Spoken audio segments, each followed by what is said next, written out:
రండి బాబు అన్ని ఇప్పుడు మేడం మనమైనా కూడా అన్ని డ్రై ఫ్రూట్స్ ఒకటేసరి తినలే, పిల్లలు కూడా ఇవ్వలేదు.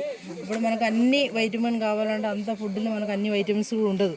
హీమోగ్లోబిన్ పెరుగుతాయి, కాల్షియం పెరుగుతుంది. జామ్లక తయారు చేస్తారు. జామ్ తయారు చేసి చపాతీలైనా బ్రెడ్లైనా పెట్టుకొని తినొచ్చు. చూస్తే మనకు ఆ ఫేస్లు ఇప్పుడు పిల్లలు ఏం చేస్తారు సార్ మేడం, వేలు కొరుకుతాయి, కళ్ళు రాత్రి నిద్రలు ఇలా దురద పడుతుంది, ఇట్లా మచ్చమచ్చలు రాకుండా, వామ్స్ రాకుండా, కాల్షియం డెఫిషియన్సీ కాకుండా. ఇప్పుడు వాళ్ళు ఏం చేస్తారు, ఆడుకోవడానికి అమ్మ కాలు వస్తుంది, చేతులు వస్తుంది, రాసినాక చేతులు వస్తుంది అంటారు. అది వీక్నెస్, ఇమ్యూనిటీ లేకుండా. నార్మల్గా డోసేజ్ లేదంటే చపాతీలైనా బ్రెడ్లైనా పెట్టుకొని ఇవ్వచ్చు, మనం కూడా తినొచ్చు అన్నట్టు. ఓకే, ఇది కస్తూరి పసుపు అండి. ఫేస్లు పెట్టుకుంటారు, పింపుల్స్, పిగ్మెంటేషన్, డార్క్ సర్కిల్ అన్ని కోసం కస్తూరి పసుపు ఫేస్లు పెట్టుకుంటారండి. కస్తూరి పసుపు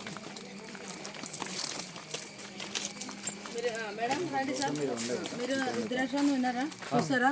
ఇక్కడ చూడండి, ఇది శివుడు కళ్ళులకు చూస్తారండి. ఇక్కడ శివుడు కళ్ళులకు ఉంది. ఇది ఇక్కడ కాదు కాస్తుంది మేడం, 12 సంవత్సరాల దాకా మీద కాస్తుంది, కాయలకు వస్తుంది. ఇది లోపల ఉందన్నట్టు. ఇప్పుడు మనం మెడల్ వేసింది అనుకోండి, మనకు బాడీ వేడిని అది తీసేస్తారు, బాడీ కూల్ చేస్తారు.